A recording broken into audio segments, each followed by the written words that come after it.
The very essence of the mental game is this. The only reason an event matters is because we make it matter.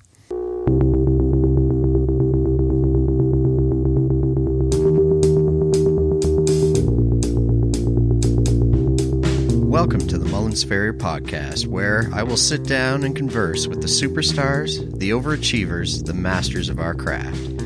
Each episode will be a deep dive into their personal philosophies, their habits, the tools they use, and the secrets to not only their success, but overcoming failure as well. First, find somebody you can mimic, then find somebody you can stand, and then try to focus on one style until you master that style. So if you say I can't do something, well, you're absolutely right. But if you say you're going to, you're absolutely right with that too. People say that you shouldn't define yourself by your work. That is not true. You know what Dave Farley does when he's, lucky enough to be at the World Equestrian Games? I'm watching other people work. Yeah. I don't think we do that enough. This podcast is for all of you out there who share my passion for the job and the desire to always improve. These interviews will put you in touch with the inner workings of the role models we all want to emulate. So let's get to it. There's only so many hours in a day, and it's a matter of what you do with them. Hello, everyone. Today I'm speaking with Lori McBride, CJF. I can't remember where I first heard of Lori, but I'm guessing it was from one of her biggest fans, who often works with me. After becoming Lori's friend on Facebook a while ago, I started to understand where this fandom came from. On a platform where so much negativity and hatred runs rampant, Lori's Facebook posts always seem to be full of inspiration and encouragement, and of course her kids. It is there you will also see tons of enviable handmade shoes. She seemed to be exactly the type of person I wanted to be able to visit with on the podcast and find out what makes her tick. Before we get to our conversation, here's a bit of Lori's backstory. Lori realized early on in life that she wanted to be a farrier. She started out studying hoof care in high school and working with Pam Gibson. Eventually, she began to build her own business, but still rode around with other established farriers, including Ben Hupp and Bob Slansky, who helped her in her journey to become the first female CJF in the state of Ohio. A strong believer in giving back to the farrier community, Lori served as an officer in the Mid-Eastern Farriers Association and currently serves as a secretary for the American Farriers Association, where she is also an approved tester in their certification program. Lori works on a variety of horses, ranging from national champion Arabians to English sport horses and therapeutic riding horses. In all of her spare time, she regularly competes in regional and national shoeing competitions, winning numerous awards, including Best Shod Foot. As I anticipated, it was inspiring to chat with this accomplished yet humble woman. I hope you enjoy the conversation as much as I did. We're doing take 2 of my interview with Lori McBride, CJF. We had some technical difficulties the first time, so I really appreciate that you're doing this again with me, Lori. This is a busy time of year, so it's not easy to sit down at the end of a long day and chat. So I appreciate it. Yeah, absolutely. I just love that you're a farrier, you get it. Like, you good with 9 o'clock at night? That's awesome. Oh yeah. I was so happy when you said that. I was trying to be semi-normal, be like, well, later's always better. But Yep. Oh yeah. What's kind of the average time that you'll eat dinner during the summer?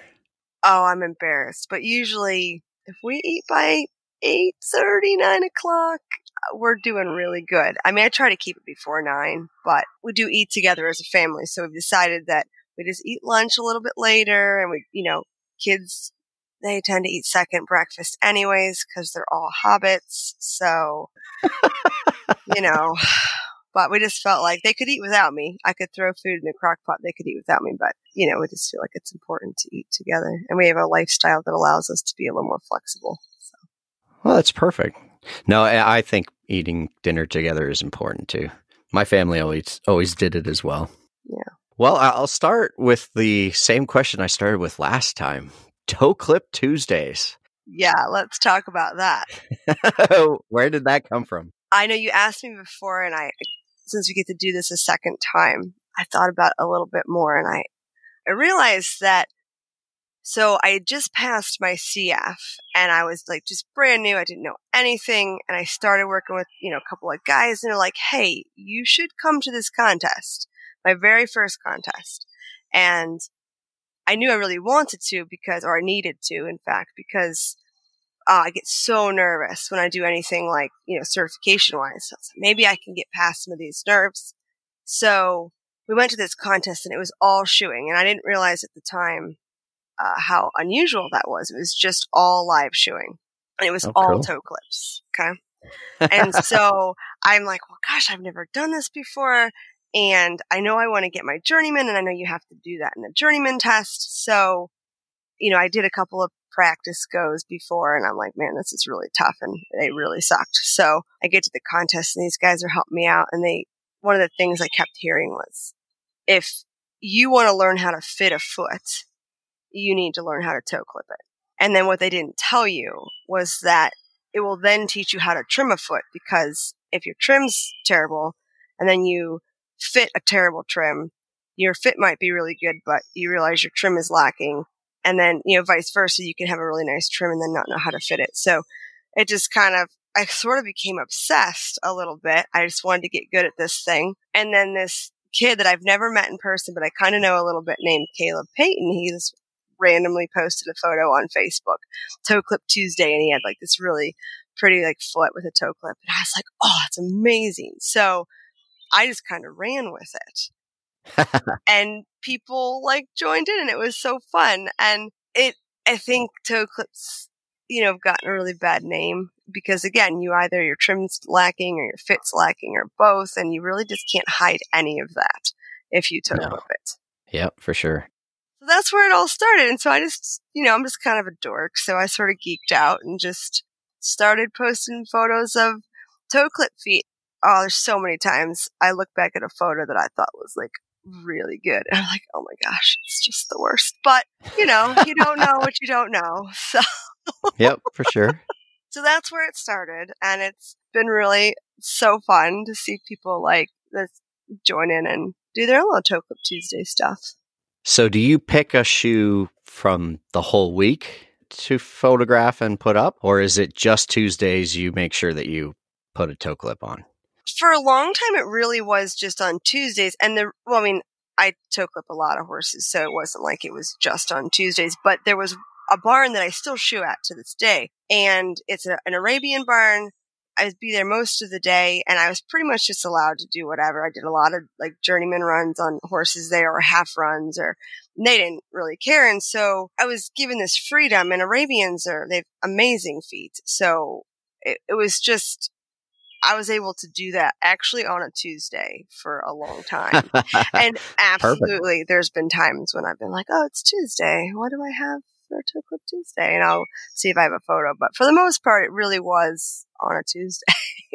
That's cool. Really cool. And then something else that popped up on Facebook that I asked you about last time was your garden, where you created a path through the garden and it's lined with shoes that you've made. So it's actually a wall. You can't tell. It's basically borders this flower bed that's outside my shop. And so just started because I started making all these shoes, practicing for journeyman and practicing for contests. And, I chuck old shoes in a pile, next to the shop. But I'm like, man, I should do something with some of these. They're not good. Like to this day, like as the layers are added, they're still not very good, but you can kind of see over, like, as you look at the layers, that they are better. So the progression, yep. Yeah, it sort of evolved a little bit as I started doing. I just thought at first, like, also look kind of cool, like a cool border. I'm like, no, I'm going to really only add like shoes for convention. Like that's what I just recently added, was all the shoes I made for convention, because, what are you going to do? You get like a whole stack of the draft coping shoe for only the right hind. I don't have very many draft horses that need shod on only the right hind. So, right. Yeah. So on the garden wall they go. Well, that's really cool. Yeah, it's just kind of cool. Like it's good to remember, how terrible you really were, and that there is, even though it seems like minuscule improvement, sometimes there is improvement. Now, and that's something that I think I asked you about last time, but I wanted to kind of delve in a little bit deeper here. Where do you think your quest and need to always improve comes from? Because it became quite apparent when we talked that you are all about always improving. Where do you think that came from? Is it something that you learned from somebody else, or was that inherently part of your life from day one? What do you think? I mean, I think a lot of that's how you're raised, but I think it's just a personal thing. I don't know. I mean, my parents always kind of expected you to continue to be better and just try to be the best at whatever you were doing. And so I guess I just always felt like if you weren't moving forward, you were moving backwards, no matter what you were doing. So that's, I don't know how to answer that question. No, I imagine it's tough. I'm not sure I would answer it myself, but it's just been a common thread through most of the people that I've spoken to. And it's the reason why I typically seek them out, right? To figure that kind of thing out. Oh, it's neat. So how did you get your start with shoeing, and did it start with just riding? Yes. I'll give you the abbreviated version. So, I was horse crazy. Parents were like, we live in the city, can't have a horse, but I drove them nuts. So they said, okay, fine. You can save up some dollars. You can buy a horse. Hoping that they'd just shut the 6-year-old girl up for a minute about the horses. So fast forward, I'm 12. I've saved up $1,000 and I'm looking through the newspaper at ads for horses, cause I don't know any better. We'd moved to we had a little property at that point. We were in a suburb. And a little barn, and we had some other animals and stuff. And clearly this wasn't going away. So my parents had already started with, all right, you need to figure out how to take care of these creatures because they're not dogs. So, my best friend's mom had horses. I volunteered at a therapeutic riding place, etc., etc. I got my first horse, which was an Arabian. Shocker. And I was that kid in charge of my own farrier appointment. So I was just always out there driving her crazy, asking questions. I thought it was fascinating. So it shows me for real. From the time I was 14, I knew what I wanted to do. Yeah, that's incredible. And who was this farrier that came? Her name is Pam Gibson, and she gave me my start because she let me just ride around with her and hold horses and, again, drive her crazy and ask all kinds of questions. And she, taught me a lot of stuff. I mean, she didn't do a lot of foraging or anything, but she taught me a lot about horsemanship and anatomy and, how to deal with customers and scheduling and budgeting. I mean, stuff that is really important for anybody who's going to own their own business to know, and just how to show up on time when you say you're supposed to, which, in our industry seems to be the hardest part. Yeah, but it's the easiest part to get new business from. Yeah. As long as you do it. Right. You start picking up clients right away because everybody else seems to not want to show up. Right. And she showed up for one barefoot trim, for a 12-year-old kid, those kids have a special place in my heart to this day. And I always feel bad when I can't take any more of those one horse stops on, because I remember I was that person, Yeah. Yep. And I guess, how would you describe your business? What does it look like? Are you close to home? Do you travel? It's a mixed bag. I have several barns I go to every other week or every third week. That's a big chunk of, say, a day or even a full day. And generally, I'm not further than about an hour from my house. Generally. Every 8 weeks, I do travel to North Carolina. That's a whole nother story, and we just shoot a whole pile down there. But for the most part, I feel like I've got a nice mixture of performance horses and people who just enjoy their horses, like trail riders and other types of recreational type, horseback riding. And I certainly have my fair share of just pets and miniature donkeys and all kinds, the stuff that they've got 10 of in the backyard, but stand really good and you can get done in an hour. So I've certainly got those. Yep. Cool. And do you hand make everything that you put on, or? Oh, no, I definitely don't. I would love to be able to say one day that I do that. I don't know how I'd ever get it all done. But yeah, I make a lot of shoes in the shop, and then I'll put them in the trailer, and then I'll put them on horses. Like, I will make horses, shoes for horses there. They're doing their thing. But a lot of my stuff is just pre-made, either keg shoes or, I guess the ones I make in the shop are handmade, but they're not made specifically for a horse. So in my mind, that's just another version of a keg shoe, right? So. No, I don't think so. I hope not, because that's what I call them. Right. I mean, I got a whole ton of plain stamped fronts and hinds that I made for convention, and I've got a good little handful of horses that those go on. So that's perfect. They got their shoes made for them for a while. So. But yeah, I definitely use keg shoes for sure. Okay. Now, in the handmaids, this kind of brings me to something on the business side of things. Do you find it's a financial benefit to make them like that and then have them available to put on, or it's just sort of coincidence because you have been practicing for a competition, they're just kind of there? Would you consider them sort of a money maker or a money saver? I would say money maker. I mean, I'm going to compete, so I'm going to spend that time and I'm going to spend that money on bar stock. And in my mind, I'm always pretty practical. So I tend to practice the class that I know I can nail on horses. So practice that more, I should say. Right. Because I know I'm like, all right, those are 3/4 forward and I know I can nail those on something. And this isn't even a pair of shoes. So I can't nail that on anything. So, I am just practically minded that way. But I mean, in my climate, and I feel like yours is probably the same, it's soft and wet, and I can reset 3/8 3/4 forever. Yeah, it's so wonderful. In my mind, I don't charge any different for resets or new, just regular steel shoes. Flat rate. Yep. So that's, to me, time is money and resets are money.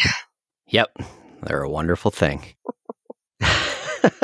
So you also have quite the busy family life at home. You have 5 children? I do, yeah. How do you make that work? Oh, it's just constant chaos all the time. I mean, it's organized chaos, but it is a little intense sometimes. And I will say that, when they were younger, we were just in survival mode so much of the time. Just keep them alive, keep clothes on them, get your work done, hope that nothing burns to the ground in the meantime, just now they're a little bit older and we've invested a lot of time and effort into making them productive human beings. So, my 11-year-old kid, he, weed whacked all the fence line today. And my 14-year-old, she helped me make draft shoes this morning, and then she was mulching, for the afternoon for me. And they all can cook dinner. I haven't washed a dish or done laundry in years, so right now, even though there's still a lot of running around and going to the grocery store is full-time gig, it's easier than it was. Right. So it's just, you just do, there's no not doing it. So you just do. You had a saying, it was... Oh yeah. One crisis at a time. Yeah.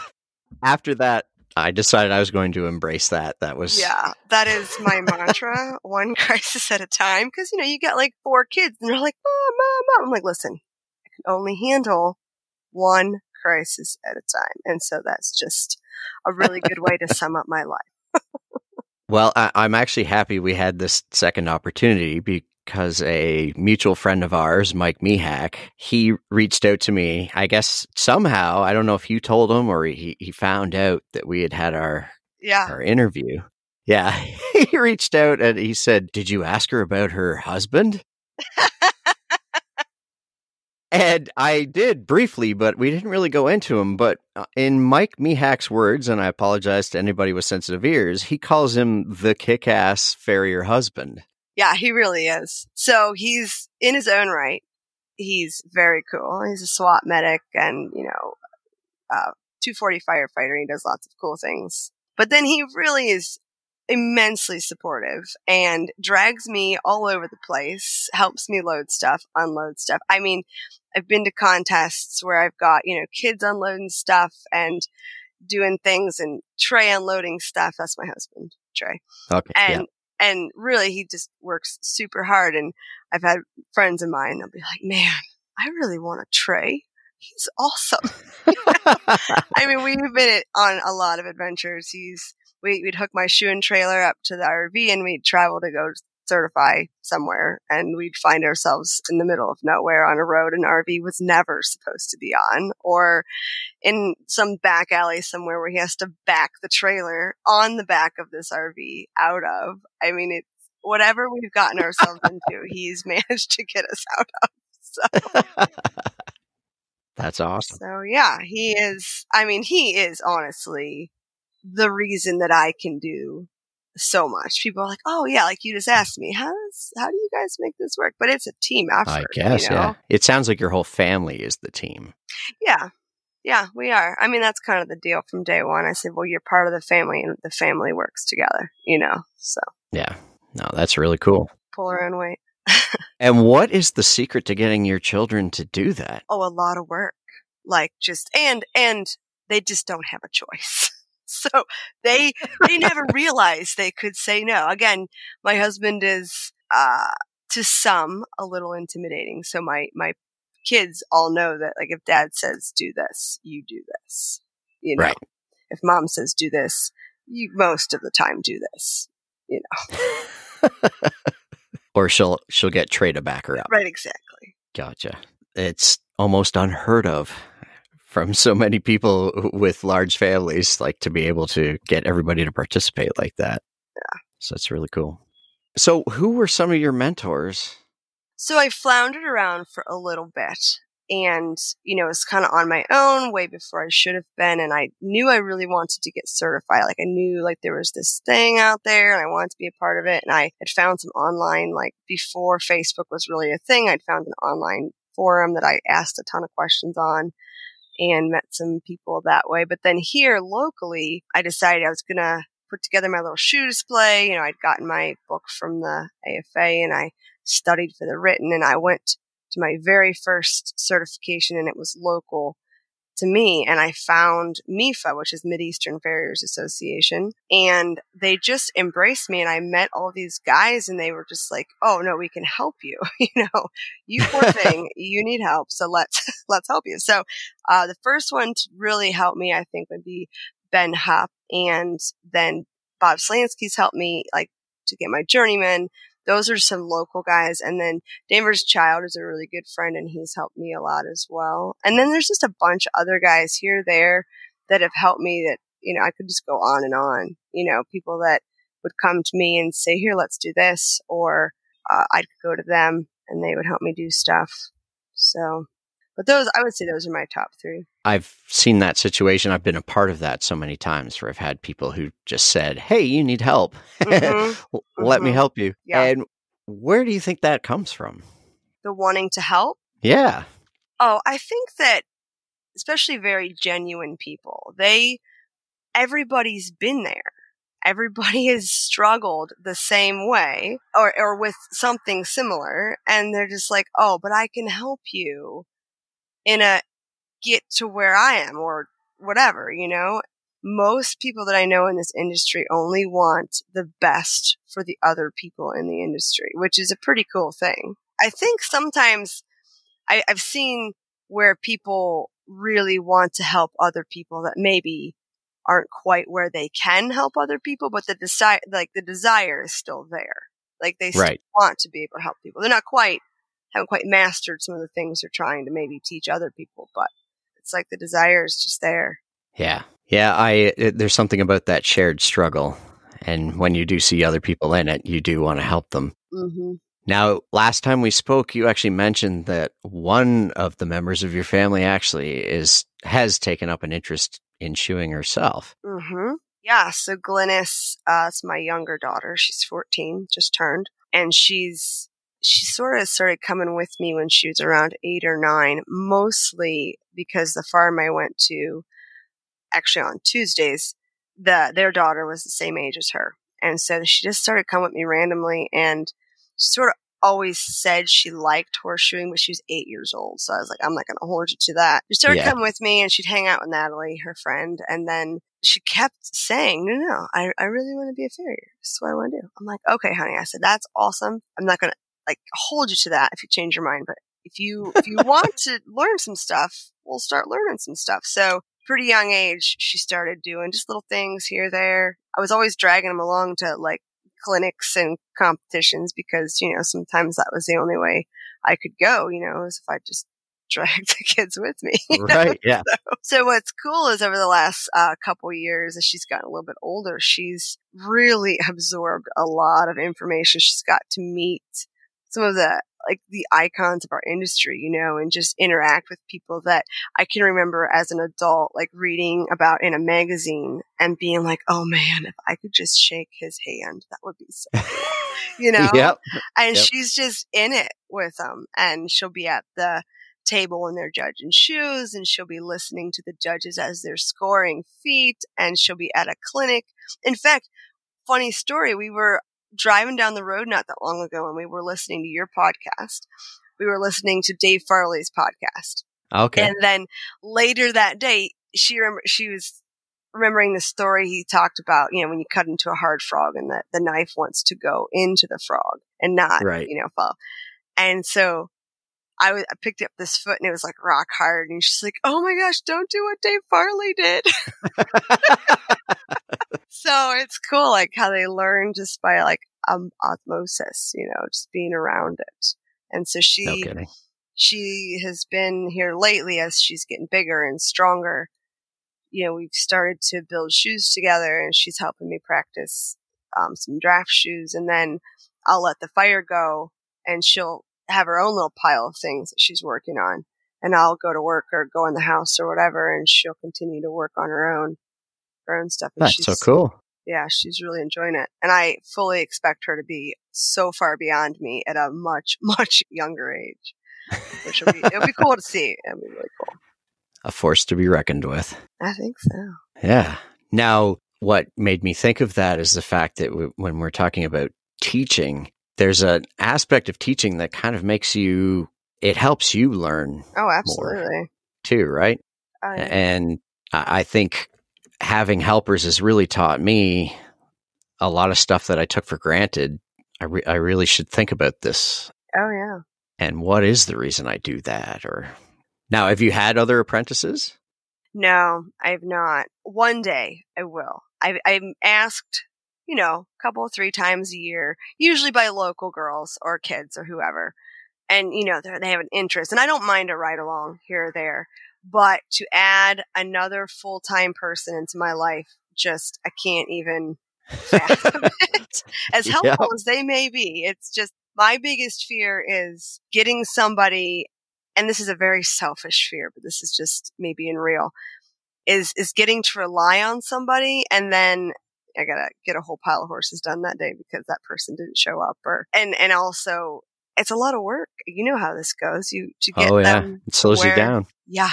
Now, it is definitely on my list of things to do because so many people have helped me. So I will hopefully be able to give back, just not quite yet. Yeah, you're considering it almost like a pay it forward thing. Oh, absolutely. Yeah.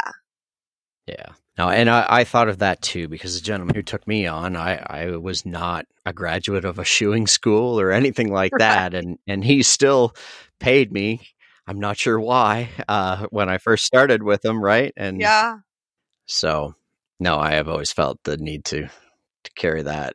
But it's always just the worst. Like a week and a half ago, this little girl, she's like, I don't know, 18, and she's just this bitty little thing, and she's like, I really just want to learn how to do this. I'm like, so you can come right along. I'm okay with that 100%. And I can teach you some stuff, but I feel like to take somebody on as an apprentice to really teach them some things, you're committing to them, you know, and I don't feel like I'm ready to make that commitment to somebody in the way that they might want me to.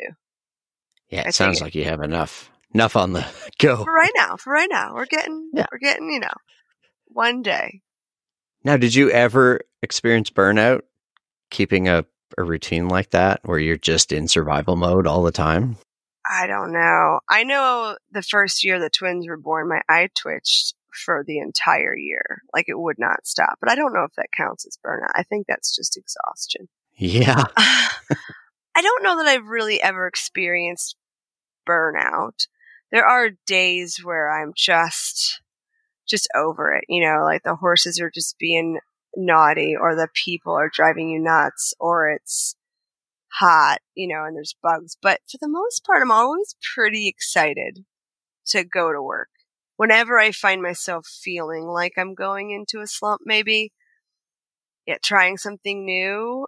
I found here lately teaching Glynis these things about forging. It's been really exciting for me to then get to do with her. So that's been really neat, I guess. I bet, yeah. And yeah, just being able to go do something with somebody else. I work with another farrier right now every other Friday, and I always find myself very rejuvenated, I guess is the right word. Yeah, it's just being with somebody else, working together. Now, how has the COVID pandemic affected business for you, or has it? So in the beginning, nobody really knew what was going on, and we were all a little bit like, I didn't really have anybody cancel on me due to COVID. In fact, I did have people who some of my people will pull shoes for the fall and put them back on in the spring.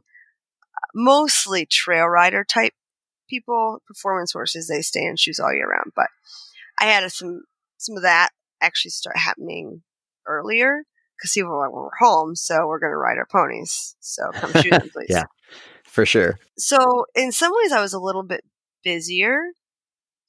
And everybody else, like the performance horses, and they just kept working like there was going to be a horse show eventually.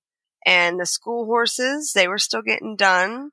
There's some barns, every barn was a little bit different as far as their protocol and what they did and did not do. Obviously, all lessons were shut down. Right.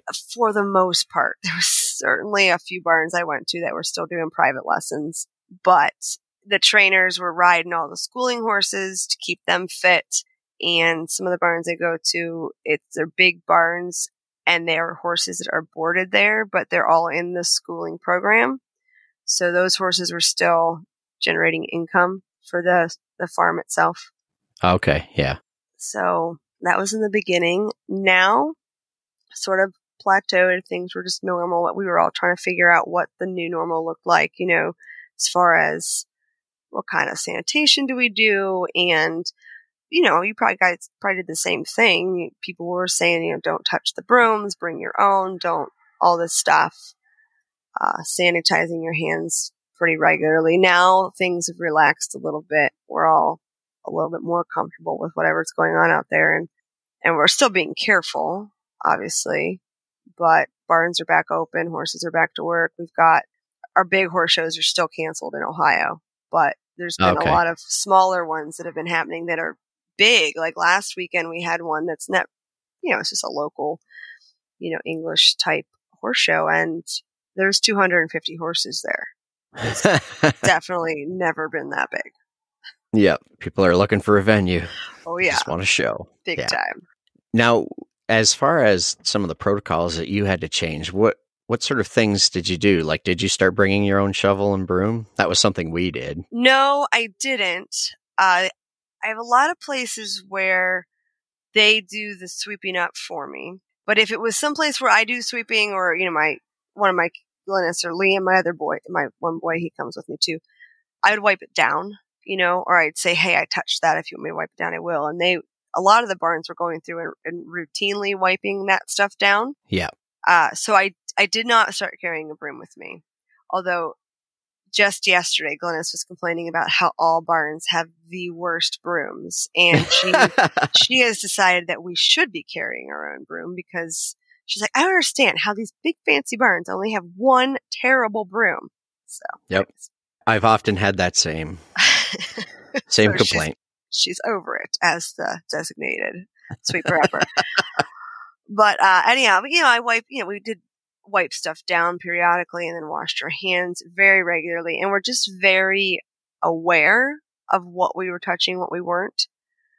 So generally speaking, if we didn't have to get a horse, we wouldn't, just tried to keep ourselves to ourselves and do our work. And, most people were very good about keeping their space. I had a couple customers who were already close talkers, and I had to just be like, no, you guys have to stay over there. I will stay here. I still like you. Just go a little further. We carry masks with us or bandanas. Mm-hmm. And I found as soon as you put that up, people kind of get the hint. And that's a good idea. Back off a bit. Yeah, that's a very good idea. My biggest concern was because we're the ones, like we're still in a fairly strict lockdown compared to what you guys are doing right now. And I found that like some people were really following it and others were pretending it didn't even happen. But just at least with the masks and stuff like that, we could say, hey, this is actually, we're the potential problem because we go from barn to barn. So we're putting these on to protect you. Mm-hmm. And often just having that discussion would make them reconsider us and sort of back off a bit. Mm-hmm. Because you're right. Yeah, there are some people who are close talkers and can't help themselves. And it's been an interesting journey navigating these new waters. Yeah, it's been different for sure. Just not sure how people are in the beginning, like how we're all going to react to each other. And like, again, we've all sort of become comfortable with the new, just like silly things, like not shaking hands when you meet somebody new or you see a buddy, or it's becoming more normal, I guess, which is sort of sad, but this is what we're doing now. Yeah. I do a lot of air high fives. Like, hey, air high five. That's a good one. Yeah, I'm a chronic handshaker, and I found it very difficult. I still sometimes will run into somebody I haven't seen in a long time, and I have to stop myself. Yeah. It is what it is, though. Yeah. Now, what advice would you have for the lady folk who are starting up in this business now? I mean, I'm sure you've probably seen there. I know even in going to Heartland, seeing how many, like the ratio of women to men now, it's becoming even in some years, it's even been more girls. Mm-hmm. So what advice would you have for them starting out in this? Starting out. How do they make it to where Lori McBride has made it to? Oh man, that's tough. Okay, so the first thing I would always tell people, and it doesn't really matter, women or man, but women, don't ever think you can't do it. I think that's important. And most of these girls are just killing it.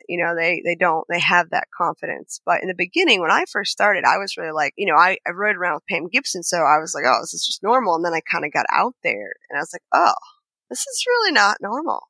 For the most part, everybody was completely accepting and encouraging, but I started to sort of doubt myself and be like, well, maybe nah, I can do this. So yeah, but also I was never afraid to just be me and be a girl. I didn't feel like I had to be anything different. So if you're, kind of a tough, masculine tomboy kind of girl, do that, be you. If you're not, and you like other girly kind of things, like do that. I guess and as far as getting into the business, get used to maybe having your feelings hurt sometimes and don't let that stop you. Just roll with it, not from other farriers so much. It's just, it's a harsh business sometimes, For sure. And be willing to work really hard. I think sometimes because, you watch somebody do something, it looks easy, right? Because they've done it 1,000 times.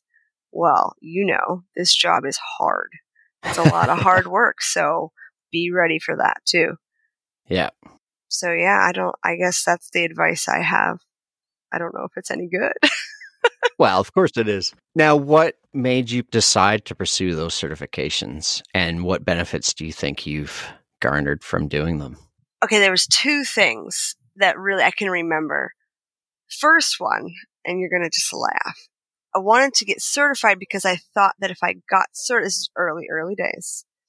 If I got certified, I'd probably learn how to pull clips, and I wouldn't have to stock clip shoes, and I'm a cheapskate and I don't like stocking things I don't have to. So that was like very, very early days. I'm like, yeah, if I do this, I can probably clip shoes and then I won't have to have those in the truck anymore.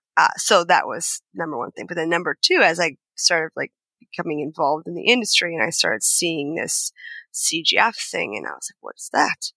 Oh, that's cool. So I decided I really wanted that. And I didn't at the time even like know if women had that. And then I heard like about, I read about Diane Lemon and Jennifer Horn and all these people out there that had so paved the way for people like me. And I was like, oh yeah, I want to do that.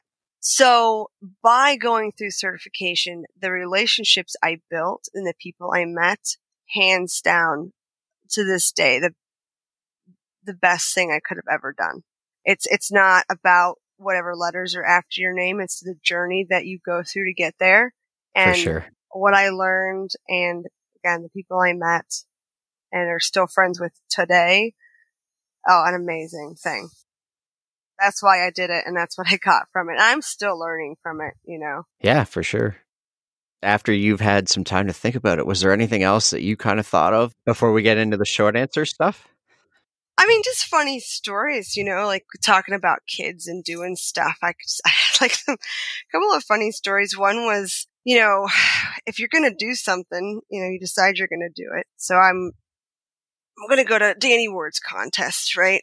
And I got 3 little kids I got to take with me. And Trey drives me through the night to get there. So he's sleeping in the RV. And so I'm in the middle of my go. And I told the boys, I said, okay, you can play in this grassy little area, or you can sit in these 3 chairs. Like, those are your options. So I'm like 15 minutes from being done with this go, and I have one of the boys come up, and he's like bawling, and the other guy's like, Mom, I think Alistair hit his head, And sure enough, he's got like a shiner happening. So I said, okay, just sit down, take this cold bottle of water, stick it to your face. I got 12 minutes. You're fine. So that's what doing this stuff looks like with kids. But, they love it. So that was just a funny story I thought of. They were a little bit younger than they are now. They were older, and we were at another contest, and one of my buddies comes over and says, hey, so whose kids are running around on top of this ledge over here? All of them. I'm like, oh, those are all mine. All my children. So yeah, it's just a couple of funny little stories. I was like, well, that's probably not something everybody can say. Yeah. And it's just proof of you living your mantra. It was one crisis at a time. Yes. You had the one right in front of you, a pair of shoes or whatever you were making, and then and you would handle the shiner. Right. Or, yell at the kid while I'm making the shoe, because that definitely happens. But I practice for that in my shop almost daily. Like, I'm in there trying to figure something out. I've got kids like, Mom. So totally normal. That was something I almost forgot to ask you. How do you practice? Like, how do you fit that in to everything else? Like, do you have a daily ritual that you go to the shop at a certain time and do your thing? Or? It changes periodically. It pretty much always has to be morning, though, because if I wait till nighttime, it's basically, it's like 11 o'clock at night. And then what will happen is, that shop sucks you in. The next thing you know, it's 4 o'clock in the morning and you have to be up at 6. So it's not usually a good deal. So I've found that if I just make myself get up early, then we can go out to the shop and I can work on something. And it's not every day, because sometimes it's just not. And it is what it is. But when I'm gearing up for something, I'm usually trying to get out there every day, or every day almost.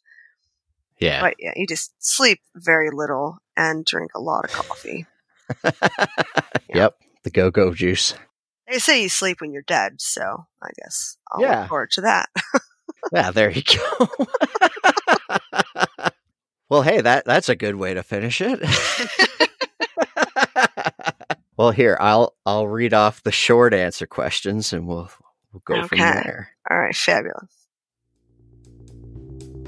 This portion of the podcast is called the Stratum Tectorium. These are the short answer, surface stuff questions, but it's okay if the guest wants to go deeper. Enjoy. Your favorite book, or one that you most recommend to others or give to other people? I can't say I really have one. Yeah, I don't really give books. Like shoeing books, we all recommend, Butler's and Gregory's and, Simon Curtis's new book. But I don't really have a book that I'm like, yeah, that's my go-to favorite. Basically, when I was a kid, I read all the time. And before I had a horse, I read anything about horses at the library that I could find. Like anything. I wanted to be that boy that was in, the Black Stallion, Right. But yeah, I don't have a go-to favorite book. Okay. Now I remember your answer to this one, and we would have to ask Trey, your favorite brand of work boots. Oh no, I did.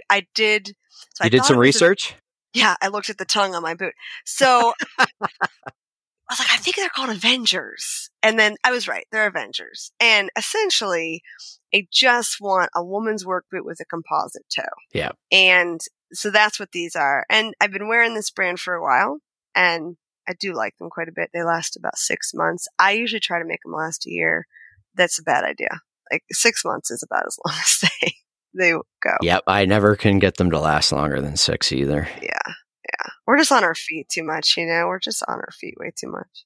Yeah. And then we're on our feet, and then there's another 1,000 pounds on our feet on top. Well, of that, right. Exactly. Right? So like last year, I got my first little bout of, what is it?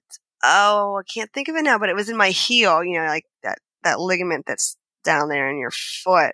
And It was the worst. And it was because my boots were shot. So, yeah, every 6 months it is. Okay. That is a 6-month reset. Yeah, exactly. Whether I need it or not. Exactly. I try to instill that in anybody that works with me, that it's really difficult for us to tell clients, your horse's feet are the most important thing, and the footwear that they wear is important. And then you're doing it with a giant hole in your boot. Oh yeah, that just looks terrible. Yeah, they don't ever look bad, but they're definitely broke down. And I can remember years ago, I did buy a new pair of boots, and my customers did notice. And at that point, I was like, "Oh, that's terrible." Yeah, makes you rethink it. Yeah. Do you have a favorite make of rasp? Yeah, and I know this is not the popular answer, but I do like the Safe Edge photo finish. I keep looking for a rasp that has the same type of crosscut on the back, and I haven't quite found it, but I like Safe Edge. They are from Ohio, so I've always been a little bit loyal to them. There you go. Support local. Yeah, so that's my rasp. Okay. You're one of the first to not say the green tang. Yeah. I've listened to a few of your podcasts. I was like, oh man, all right. I'm used to, bucking the system and doing the outlier. That's okay. Do you have a dream farrier rig? Yeah, it is definitely, the one I've got. Perfect. I had a pickup truck with a slide out. Well, I didn't start with a slide out. I had a pickup truck, 2-wheel drive, stick shift, and I just built it as I went along because I didn't want to go into a bunch of debt. So I just, made my shoe racks, and as I, made more money, I added more things. I'm not saying that's the way to go, but that's what I did. And so then I knew I had a lot of time, and I said, okay, I want a shoe and trailer. Brent Chizzy made me mine. He bay horse. And, I saved up my dollars, and I went and told him what I wanted and how much money I had to spend on it. So he made me a nice trailer that's holding up nicely, has a swing out. That was the best thing I ever did, was put my anvil on a swing out. I will never go back to pulling my anvil and my stand in and out of anything. I've had a lot of people say that. And I pull it with a little Jeep, 2-door Jeep that, it's got some cool tires, and it's a stick shift. And I just zip around, and, I can pull into barns a lot of places or back into barns. And the one thing that I got when I first got the trailer was like, well, how are you going to turn it around? I'm like, if I can back it in, I can back it out, so you get really good at winding that trailer around and in things. No kidding. We've been going trailerless. I usually have a trailer on, and we've been just working out of a truck body. And every time I back up now, I like do the kick over to get the trailer to turn. I know. It's not there. I do that in the Suburban when I'm, out with whatever, grocery shopping or whatever. And I look like an absolute total woman driver. Like, oh, she can't back her Suburban. You should see what I'm able to back up. That's right. Your favorite rounding hammer? Okay, so my first really nice, absolute favorite hammer was a Jim Pour 2-pound, and I still use that one. However, I have been using a couple others, and one I really like a lot, and it's Super T Forge. The guy's name is Tyler, and he makes some pretty nice stuff, and I have 2 of his hammers, and I like them quite a bit too. So, Jim Pour absolutely, but that Super T is pretty nice as well. Cool. Favorite type of bar stock to work with? Like favorite section or? I like 3/8 one because you can do a lot with it, and I love shoeing Arabians. I don't strictly shoe Arabians. Like I told you already, I have a mixed bag, but that's just my favorite, and that's what we make a lot of shoes out of, and you can get a nice, forge welded toe clip on a 3/8 one shoe. Yeah, for sure. Favorite pastime after work? You mean like spare time? Yeah. The non-existent. Right. Thing. No, Yeah. I do some other things. I like to garden, and flowers and landscaping are sort of my second love, so I do a lot of that. And honestly, I feel like forging is sort of my pastime, because again, it is good for my business, and it does make me better at my business, but it's also, I really, really enjoy it. So that's, and I'm starting to make some just fun stuff. Like I have no idea what I'm doing with ornamental blacksmithing, completely out of my depth here, but I've been playing around a little. It's really fun. I'd like to get better at that. Cool. Down the road. Yeah. That sounds like fun. You should have ornamental Thursdays or something. Oh, dude, I can only handle one cool day a week. You're going to have to do the ornamental. I'm not there yet either. Still working on the shoe part. What's the next thing on your bucket list? Yeah, I think I'm just not quite to where I'm thinking super long term. I mean, I definitely have other things I want to do, learn how to do. I'd like to learn how to play the guitar one day. And, I said the ornamental blacksmithing is something I'd really like to get better at. Currently, on the horizon, I get to go to my very first WCB, and that's been on the list for a while. So, oh, cool. Yeah. You'll be in good hands there. Did you hear the Craig and Bodie interview? Yes, I did. It was very good. Pretty cool. Yeah. Good. I've had a lot of response after that one. Yeah. I believe it. That was a good one. What's your favorite brand of keg shoe? It used to be Carecart, and I used to just carry like the standards because I didn't like to carry Front Hinds. Again, I'm a just natural born cheapskate. But I switched over to Cons. The toe in the Carecart standards was a little weak, and Cons were nice, and I was like, you know what? Compromise pattern means compromise, right? So I decided I didn't like doing that anymore. So I do, the certifier, Con certifier, and I carry a few other random things in my truck, but mostly it's pretty simple because I can modify those Cons to be just about anything, and then I've always got bar stock if I've got to make something. Will you make shoes at the horse? Yeah, I do. Okay. Yeah. I just made a little pair of little stud colt Hackney pony hind shoes on whatever day that was, Monday. They were so cute. It was like, they were 9 inches of 5/8, 5/16, and they're just adorable. Little tiny quarter clips, and I don't know, it just made my day. Those sound cute. Leather or synthetic pads? Leather all day long. That's pretty much unanimous. Favorite type of horse to work on? I think you kind of said this. Is it Arabians? Yeah, it is. I love Arabians. I love shoeing them. I love the discipline. I love the geometry that goes into it, just to get them to move correctly. And again, that was my first horse anyway, so I just have a special love for them. Yeah, they have that place. Ideal number of horses to shoe all around in one day? Oh, yeah, I don't know, 4 or 5. Not that I really ever stick to that, but, that's life. Yeah, the list always is longer than you want it to be. Mm-hmm. Yeah, absolutely. Favorite anvil? Scott. Okay. Yeah, I've got 3 of them. I was going to say, I do remember you saying you had multiples. Yeah. Favorite inspirational quote for now? For right this second. Well, I think the one I told you before was it's impossible to be unhappy when you're grateful, which I do still really like that one. I have the last couple of days been reminding myself of another one I like a lot, which is work smarter, not harder, because I just made I did a couple of things where I'm like, this was stupid. This was you not being smarter. So, Do you think you're your toughest critic? that's a hard question. And I sort of stand by what I said the first time you asked me that. I said Glynis was my toughest critic because I think we're all pretty hard on ourselves in general. Yeah. But I don't know that I'm my toughest critic. So she doesn't pull any punches anyways. That's just who she is. And it's a separate set of eyes. So one time I was making shoes for this pony and she helped me with the feet or whatever. And she walks by and she says, Mom, those are going to be too small. They're going to be too short. And I said, what do you know? Like, you don't know anything. Like, they're absolutely fine. They're going to fit.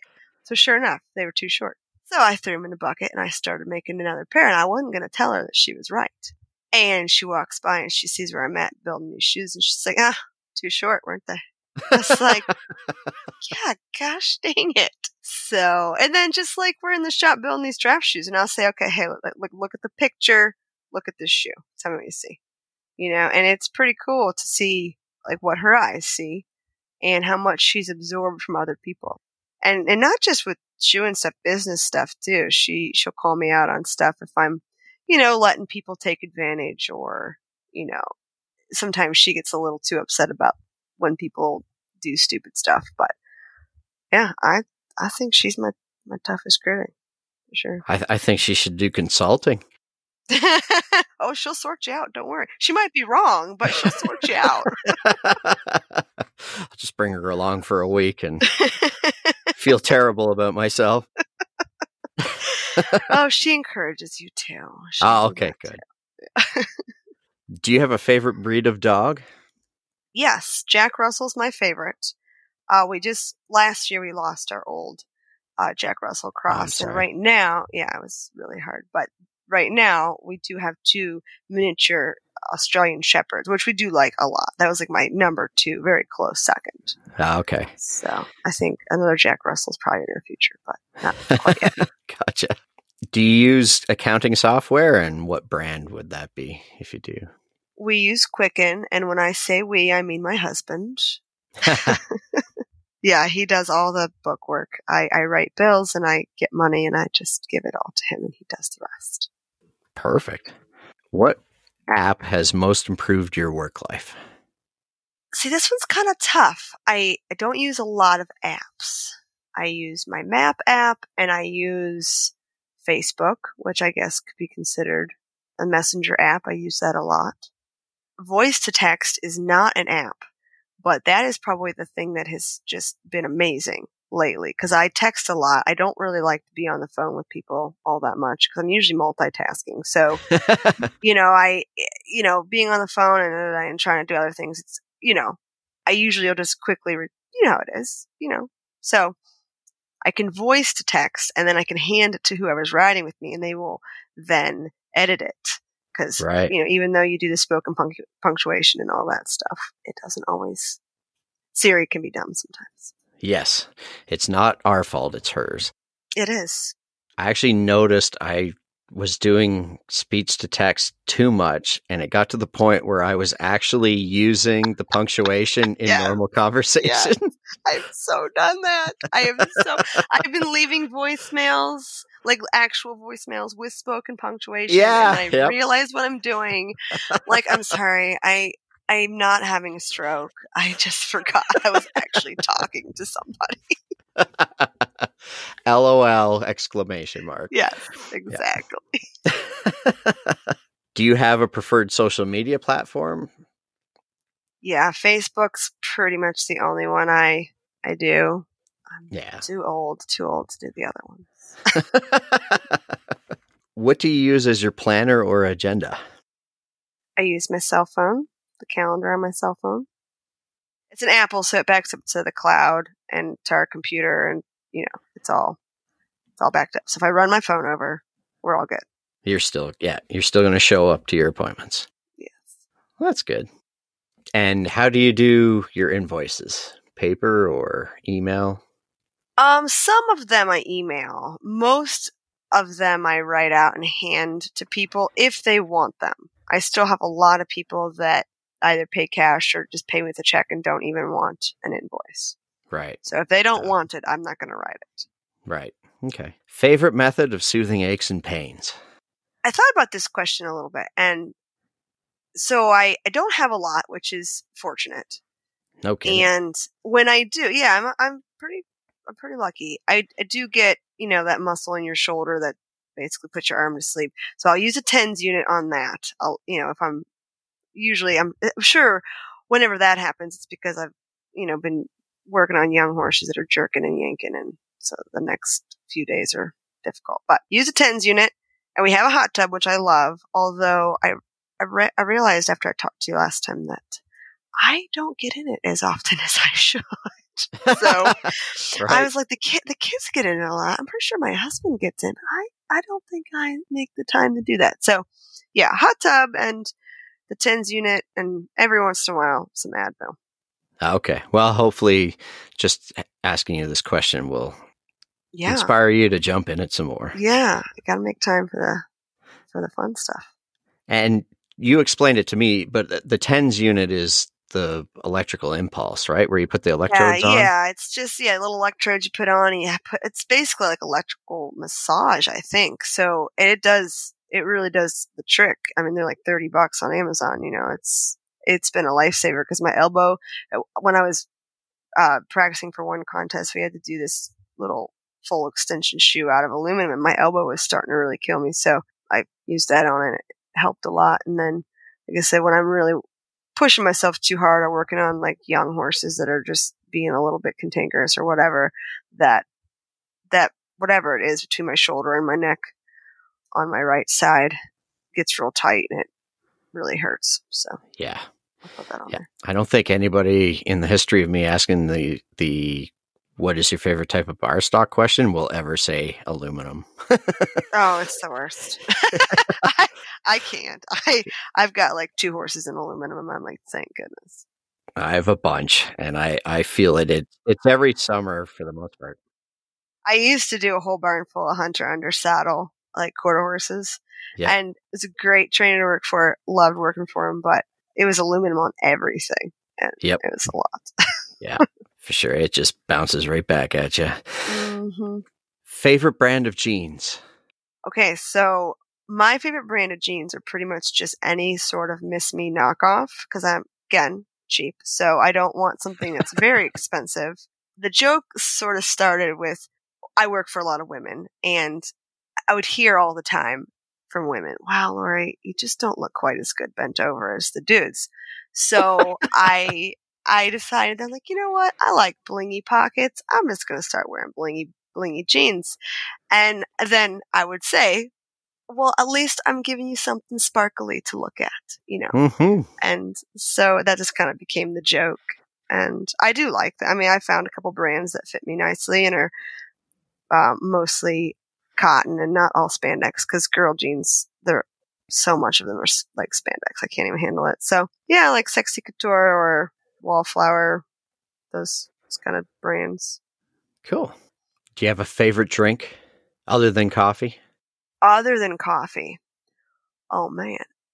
Well, I do drink Truly. Like that's just my beer, I guess, my go-to. Truly? Or White Claw, basic white girl stuff, Oh, okay. I actually am not familiar with either of those. Yeah, they're just like a sparkling seltzer kind of thing, but they're alcoholic. So it Perfect. tastes like you're drinking a seltzer water, a little flavor to it, but it's getting you in a good place too. There you go. Yeah. I'll have to look those up the next time I'm south.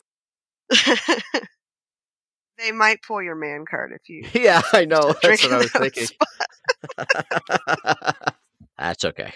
I'll tell them you told me to. Mm. Favorite genre of music? super eclectic. I listen to all kinds of stuff. And I'm usually singing it at the top of my lungs to the steering wheel. So that happens.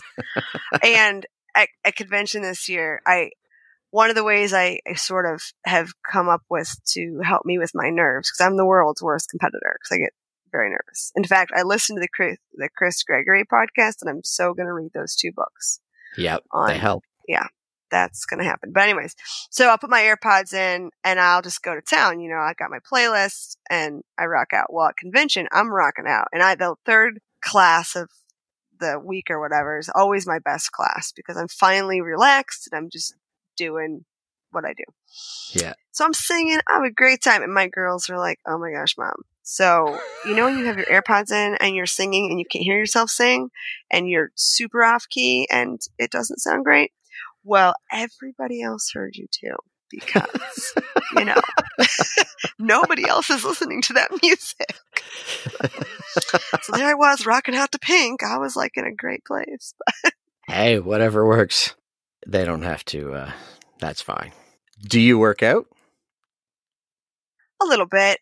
We do run a couple times a week, sort of as a family, just like a couple miles, and I'll do like the 7-minute workout, which is just like a quick little like circuit training kind of thing, like push-ups, wall sits, you know, that kind of thing. Mm-hmm. That's about it though. Okay. What would you have been if not a farrier? I don't really know. I think I'm kind of one of those people that I would probably enjoy a lot of different things. I know that I worked at a greenhouse in high school and I loved that. That's kind of where my love of everything landscaping started. I love to mow. I love mulching. I love all of that stuff because I'm a freak. But I think having a landscape company or a nursery or something would have been really fun. Yep. Or I waited tables, you know, for a while too, and I thought bartending could have been interesting in the right place for a small period of time. Right. Just to pay the bills. Yeah.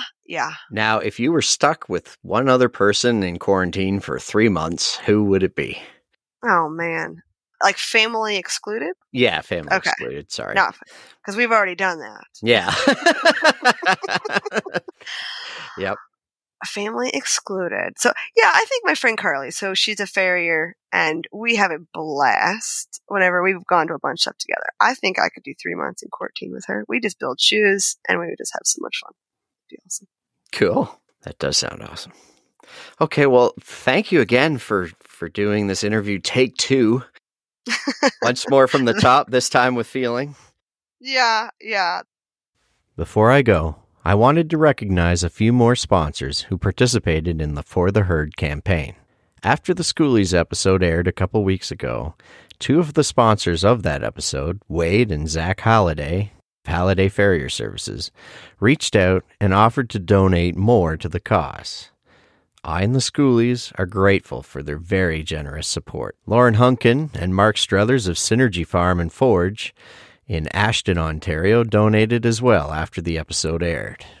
And finally, the Ontario Farriers Association matched my donation to the cause. I've been a proud member of this association for over a decade now, and their support means a lot. Many others have told me that they donated directly to the For the Herd GoFundMe page after hearing the episode. I would ask any of you who are still thinking about it to please donate. We're not out of the woods yet, and many of the schooling barns still need our help to get back on their feet again. To all of the sponsors of this episode and the one previous, thank you again. Together we were able to raise $2,400 for this very important cause.